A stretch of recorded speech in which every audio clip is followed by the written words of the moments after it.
Strike gently and precisely, making the ball really roll. Listen again. When you heard from your former assistant that Rozalind had been murdered on Saturday, that of course was on Monday,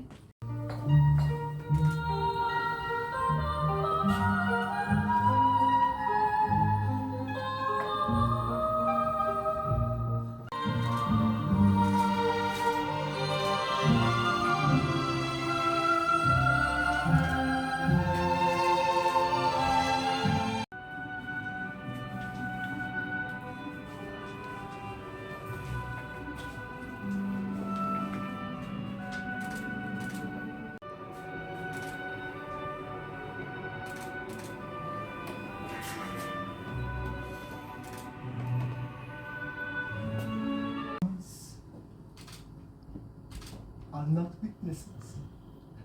yes. Right. And have you often fed the swans? Now and again. At the preliminary hearing, you claimed £50,000. quite a lot. And you often spent the night at the Schaad's home, Yes, correct? well, I don't. The sails of boats that are waiting, waiting to sail your worry. That is to say that Rozalind let the murderer into her apartment.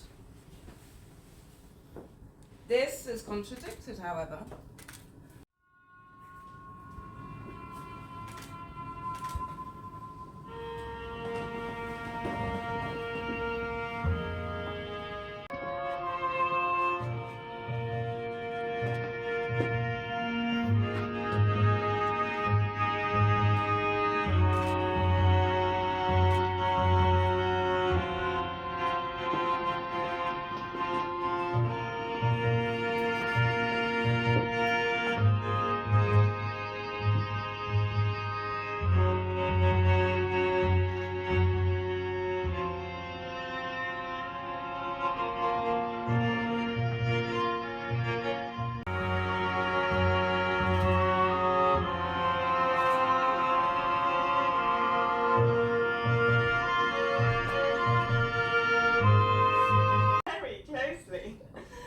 May I remind you where you are? Your duty as a witness is to tell the truth, Mrs. Schaad. Did the accused ever physically assault you or threaten to do so? Let's say at times of tension. For example, did he ever slap your face or take you by the face? Would it be correct to say, although the accused did not become violent, he tended to be jealous? And this distressed you, especially since he had absolutely no grounds for jealousy. Yes. And in what manner did his utterly pathological jealousy reveal itself to you? I don't know. Did he open your letters? Oh, no, he was a gentleman. I don't know. For instance, he would send me flowers with nothing to show who sent them. And when I unwrapped them, he used to watch me, trying to see if the flowers would make me feel embarrassed.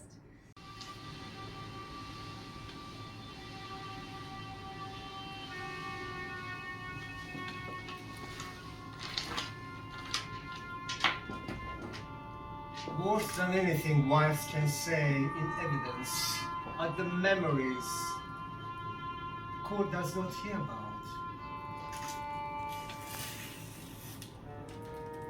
Grey rabbit called Pinocchio beneath the razor blade. And how little Felix cried, cried for days after he was killed.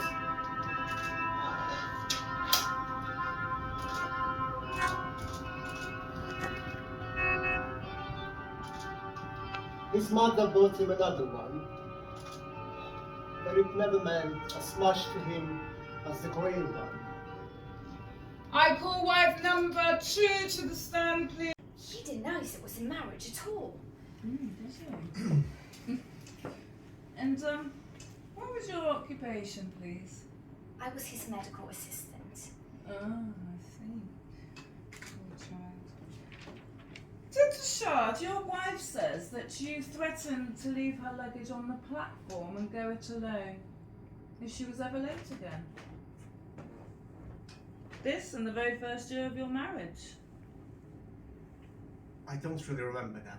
Anyway, it wasn't a real marriage. I don't think we ever had intercourse, to Oh, be honest. that's a lie. We've had sex at least once.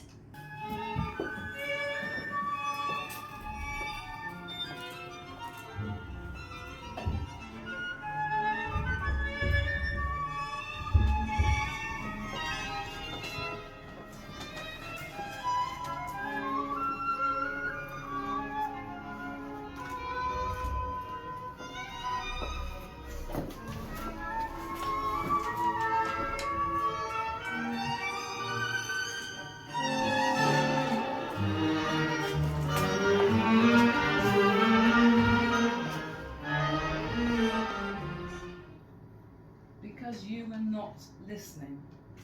That wasn't a cup of any value. Mm-hmm. Thank you, Mrs. Schaad, you're excused. But I have here a housewife. I run my own gallery. Very nice. When you were married to him, did the accused ever threaten you physically? Say at times of tension, did he ever beat you with his fists or take you by the throat, causing you to fear strangulation? No, he was affectionate, but possessive.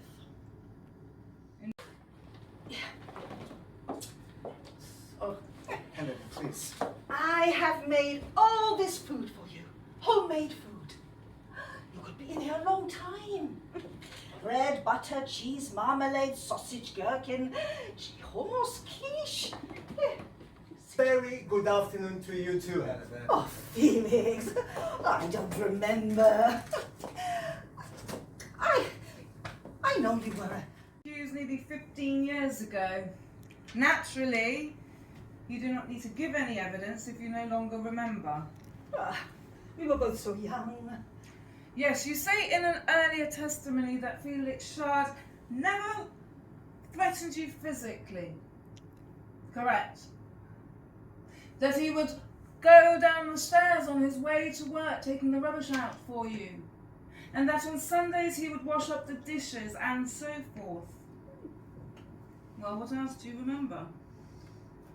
We didn't have much money. I was asking about particular events, Well, Mrs. Yates. Felix was an assistant physician. He would never accept money from my family. So stubborn. The truth and nothing but the truth. The shorter the better. I request a photograph of the naked corpse. Did any of you know this woman? This is Rozalind. I didn't know her. I do not envy the jury faced with this photograph. The shorter the better. Ever since I was 14, I never had a feeling of being innocent. Though it's true, I cannot remember where I was on that Saturday afternoon. That cannot be determined from the photograph. The shorter the better. I can speak as long as I wish. We no longer need the photograph. Then come to the point, please! Regards to motive. I must express my admiration, counsel, for the prosecution, for your hard work, for all things you have discovered in my life story. The shorter the better.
honestly answer it. Forgive my asking. All the same, I took on the football ground.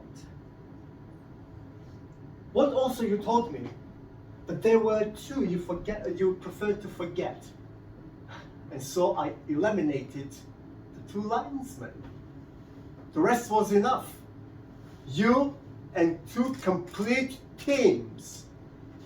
Oh, sorry. In addition, the substitutes on the bench. That was enough to drive me mad.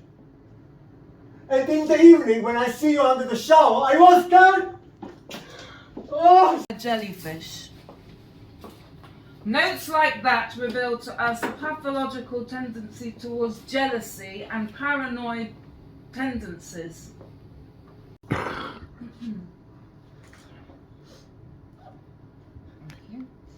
can you tell us about Dr. Schaad? Dr. Schaad saved my life. How?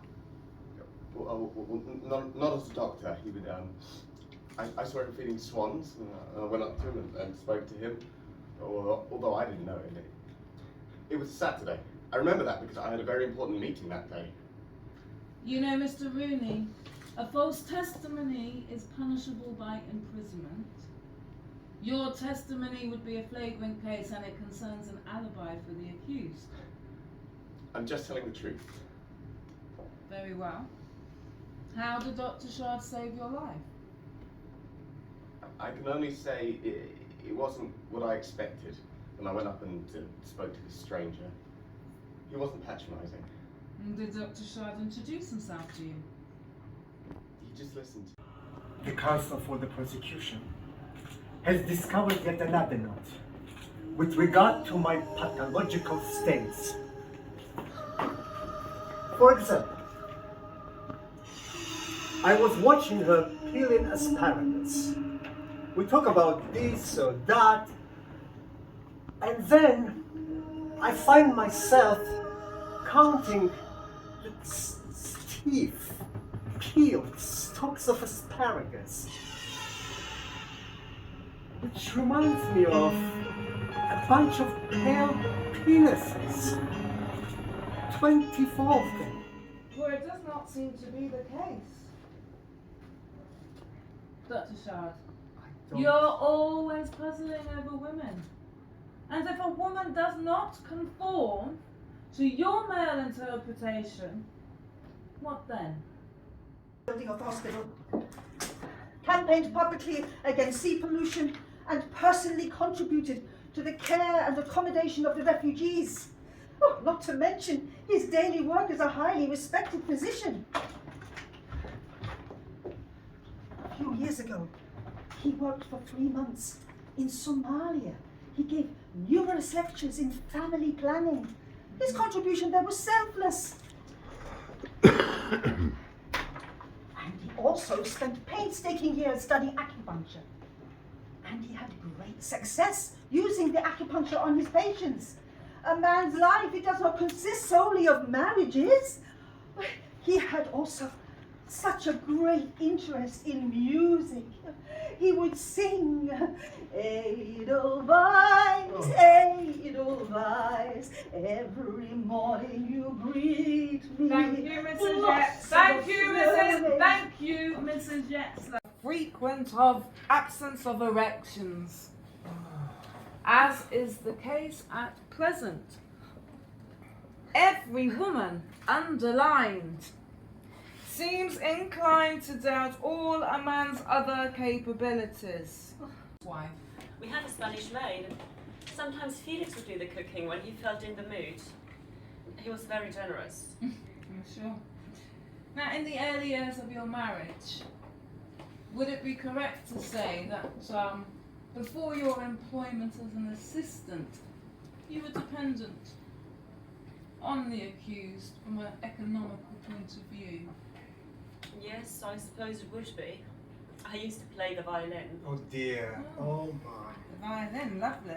Every night, when Felix came home from work, he would be beside himself. With joy? Not quite. Are you saying that your husband resented you playing music? That may also have been my fault. What may have been your fault, Mrs. Schaad? I demand a great deal of myself. Right. And Felix Schaad didn't understand that? Perhaps. I often went to philosophical and classical art lectures.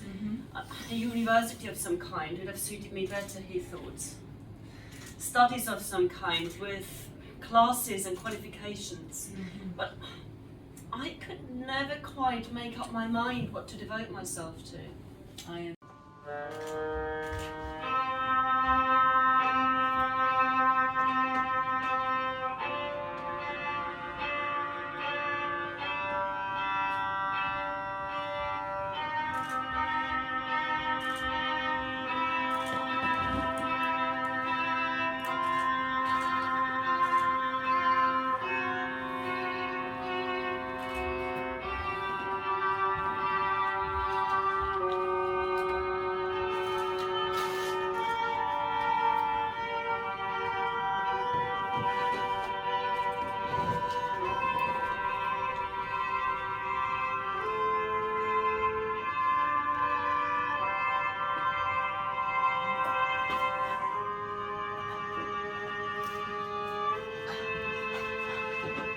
When he really loses his head,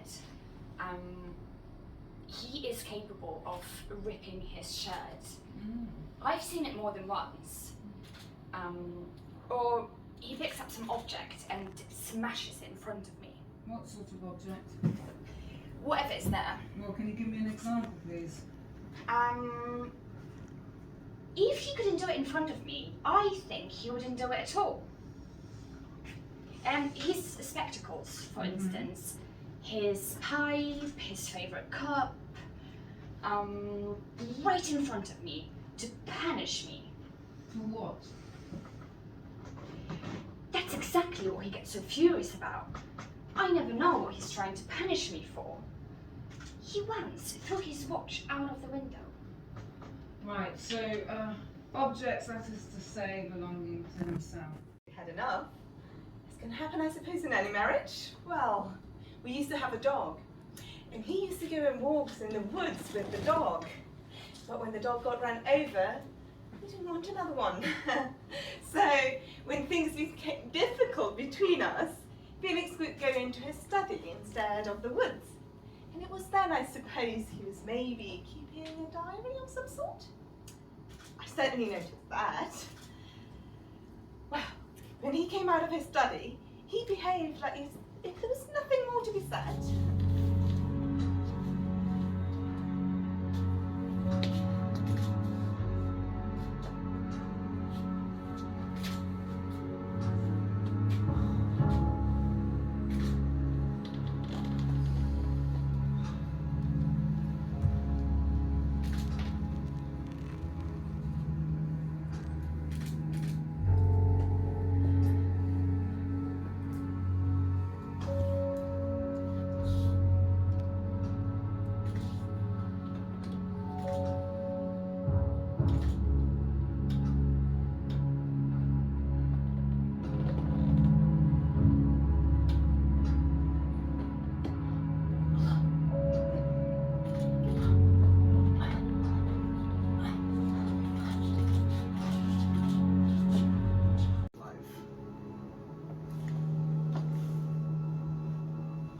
Helena,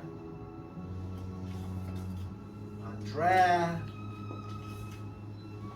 Corinne, Lilian, Giselle,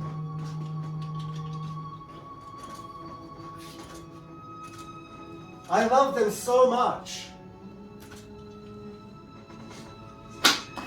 But one after another they come to me with that fateful sentence.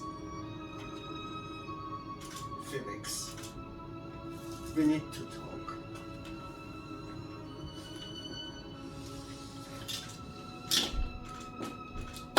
Apartment are to be delivered to the police authority for use at its discretion. 6. The documents confiscated from the residence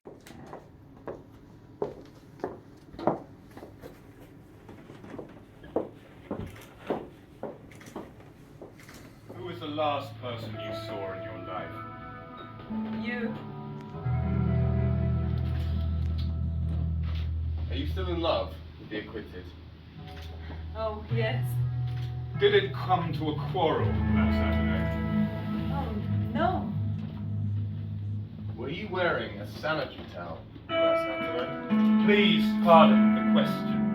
And if not, where could the murderer have found this soiled sanitary towel? Presumably not in the living room where you were discovered.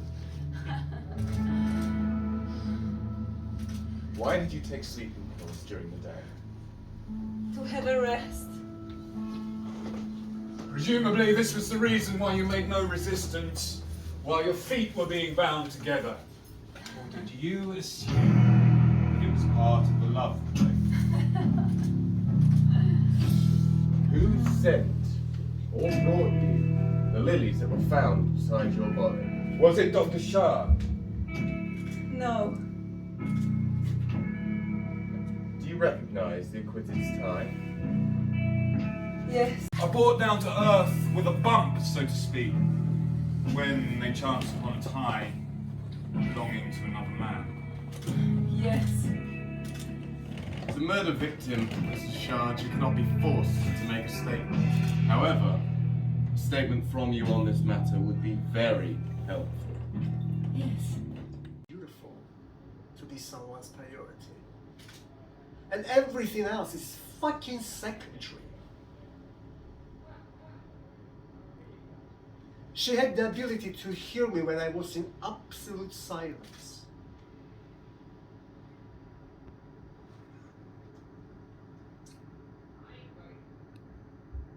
I have a house, in fact houses, I got money, but there is no one special to share and enjoy it with. What I feel now, it's probably the worst thing that any human can possibly feel. Total indifference to anything.